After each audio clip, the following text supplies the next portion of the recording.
Oi, turma. Bom dia aí para todo mundo. Como é que vocês estão? Estão bem? Espero que estejam todos bem. Vejam bem, hoje nós teremos uma aula de geografia, certo?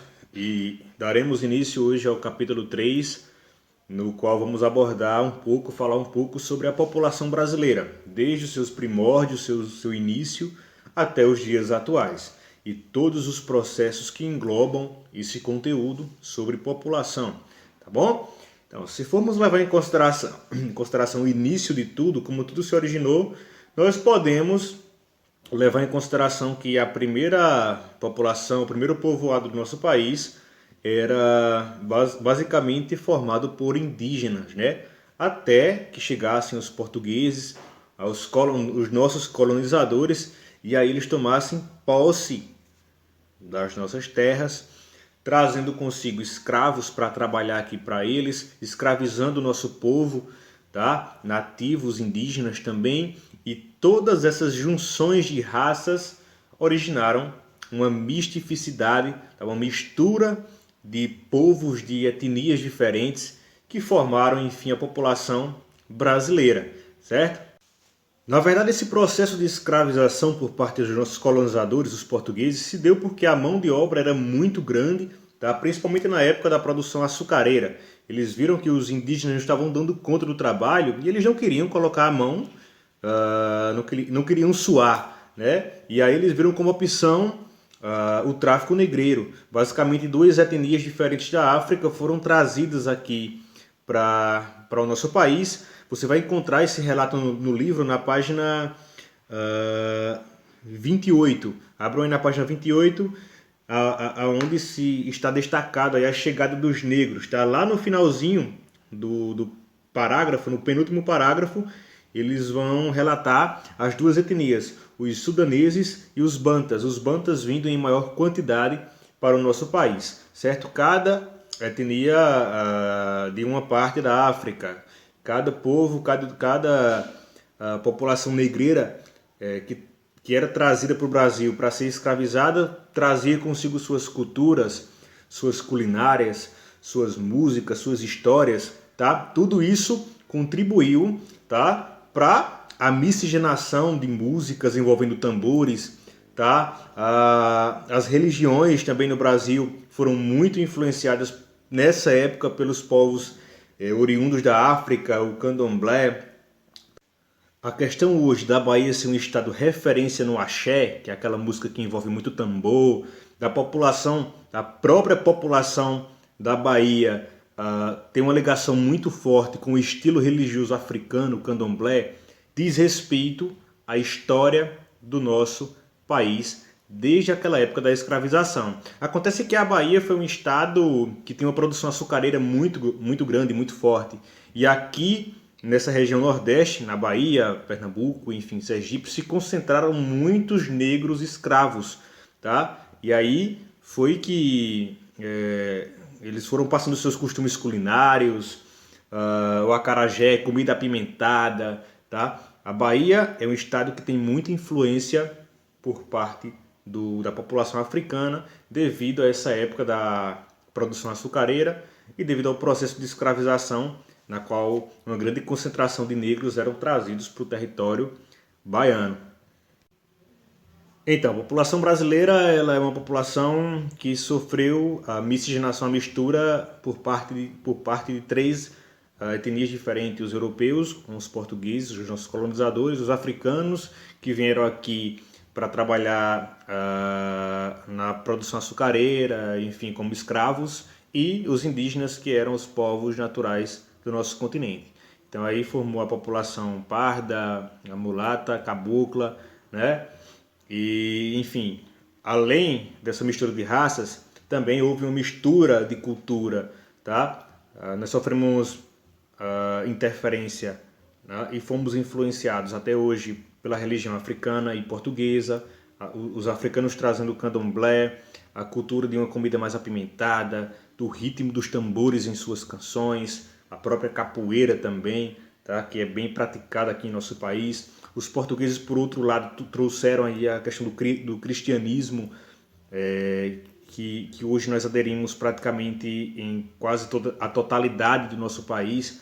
A maior parte da população brasileira segue o cristianismo, acreditando que Deus é o nosso Salvador, certo? E aí, todas essas influências colaboraram para que formassem sim a população brasileira no estilo que ela é hoje. Se vocês observarem aí na página 30, lá no início, lá no topo, para melhor dizer, onde fala sobre crescimento natural da população brasileira, esse parágrafo aqui nos traz umas informações importantes. Ele inicia assim, ó, nosso país já teve um ritmo de crescimento mais acelerado do que o que temos atualmente. Segundo algumas estimativas, deverá seguir diminuindo ainda mais no século XXI. Se você parar para pensar, realmente ele está mais do que correto. Imagina só a sua avó, quantos filhos teve, sua bisavó, quantos filhos teve lá atrás. E hoje em dia, quantos filhos sua mãe tem? Se você for levar em consideração, minha bisavó ela teve 12 filhos. Né? Minha mãe teve eu e teve mais 2 irmãos. Né? Então somos 3. E a perspectiva daqui para frente é que cada casal, cada família vá se reduzindo em números de filhos. A população continua crescendo, porém de maneira cada vez mais lenta. Isso tem fortes indícios da participação do processo de globalização em nossa família, em nossa casa, em nossa vida. Hoje nós podemos nos ocupar de diversas formas, o que antigamente não era possível. O alto crescimento populacional, principalmente nessas épocas, por volta do ano 2000, foi absurdo. Como o Brasil é um país de territórios de dimensões continentais por sua grandiosidade, a população ela sofreu divisões de classes, né? Classe baixa, classe média alta, classe alta, certo? Então, essas divisões de classes, por conta do alto índice de crescimento populacional, gerou essas divisões. E aí as pessoas começaram a perceber que gerar novos filhos, gerar novos descendentes, iria exigir dinheiro para mantê-los vivos, para conseguir criar, para conseguir comprar o leite, os mantimentos básicos. E aí elas, obviamente, as mulheres na época, devido às circunstâncias financeiras que não eram tão favoráveis, acabaram se conscientizando que gerar tanto filho naquela época não seria uma boa alternativa. Você teria que passar fome para manter um filho, o que não era um saldo positivo para a população brasileira, principalmente para as famílias brasileiras de classe baixa, classe média, tá? Na época dos anos 2000, 2001, 2002. Se bem que hoje nós já passamos dos 200 bilhões de habitantes, tá? Então continua crescendo, só que de uma maneira menos acelerada de como era antigamente. Todas essas situações desfavoráveis, a população passando fome, passando dificuldades, fizeram com que boa parte dos brasileiros buscassem outras alternativas em outros países mais desenvolvidos, que pudessem lhe ofertar empregos, que pudessem lhe dar uma vida mais digna socialmente falando. Então, o processo de migração daqui para outros países foi bastante intenso no século passado, até mesmo no início desse século XXI também, tá bom? Mas depois, certas regiões do Brasil começaram a se desenvolver industrialmente, a ganhar muito dinheiro, a expor, né, as suas indústrias a todo vapor para um Brasil, um contingente aí, um objetivo de crescimento. E o primeiro estado brasileiro, talvez, a ter esse processo de industrialização, de poder garantir trabalho para a população, para boa parte da população brasileira, não só para os paulistas apenas, foi São Paulo. E aí começou o quê? Brasileiros aqui, principalmente da região Nordeste, que era uma região mais fragilizada em relação à região Sul, o pessoal que passava muita fome, as situações eram muito precárias, muito difíceis mesmo. Então, a alternativa foi o quê?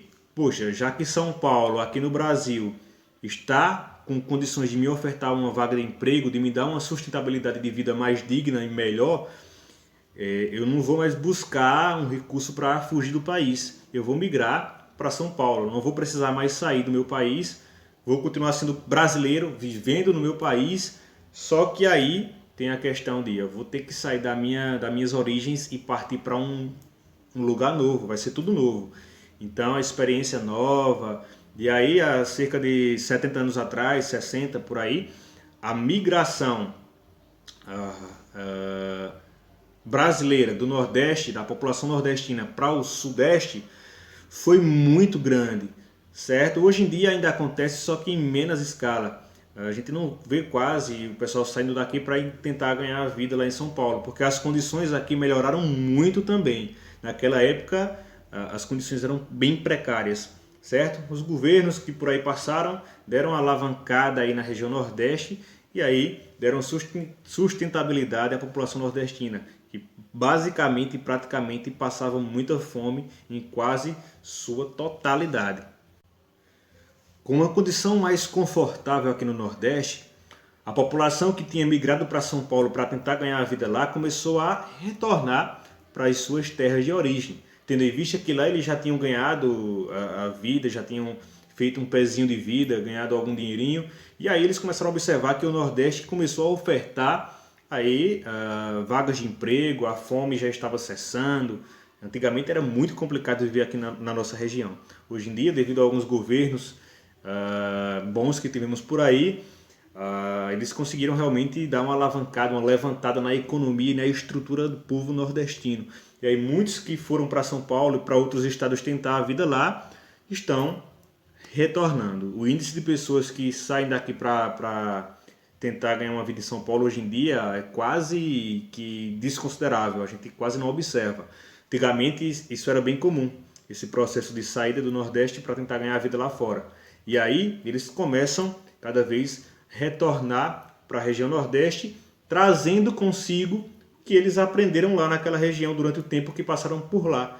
Então o processo de cultura brasileiro, ele sofre influências tanto de pessoas de fora, como no caso os africanos e os portugueses, como também dos próprios brasileiros que ficam migrando de estado para estado em busca de uma vida melhor. No ano de 1850 foi assinada a Lei Eusébio de Queiroz, que basicamente impedia a continuidade do trabalho escravo e a captura de negros na África para vir trabalhar como escravo aqui no Brasil. Então, a partir de 1850, após a assinatura dessa lei, a escravidão estava abolida, tá? O que obrigou os fazendeiros da época a tentarem buscar outros povoados de outras etnias para trazer para o Brasil e ofertar emprego, já que o processo de escravização estava banido. E aí vieram nessa época japoneses, italianos, poloneses, alemães, ingleses, e cada estado brasileiro sofre grande influência desses povos que vieram justamente nessa época aí, na qual acabou a época da escravidão. Então essa foi a nossa aula de hoje, uma explicação sobre o capítulo 3, sobre a formação, as origens da formação da população brasileira, todo esse processo, tá, evolutivo de crescimento, as dificuldades, as imigrações, as migrações, a influência de outros povos em nossa cultura. Espero que vocês tenham entendido. Caso persistam com alguma dúvida, estarei disponível aqui no WhatsApp até o meio-dia, tá bom? Então, a atividade proposta para hoje é a atividade do próprio capítulo 3, certo? Que se inicia na página 36 e vai até a página 39. Não precisa responder, por enquanto, o preparando-se para o Enem e para o vestibular, tá bom? Respondam até o sexto quesito, a letra B, que está na página 39. Estarei aguardando aqui as respostas completas, tá? Até o meio-dia, tá bom? O pessoal que está sem livro, não se preocupe que eu estarei enviando a foto das páginas das atividades para vocês logo a seguir. Não precisam copiar as perguntas, no caso o pessoal que está sem livro, apenas responde no caderno, certo? E lembrem-se de fazer o cabeçalho também, tá bom? Forte abraço a todo mundo e até o nosso próximo encontro.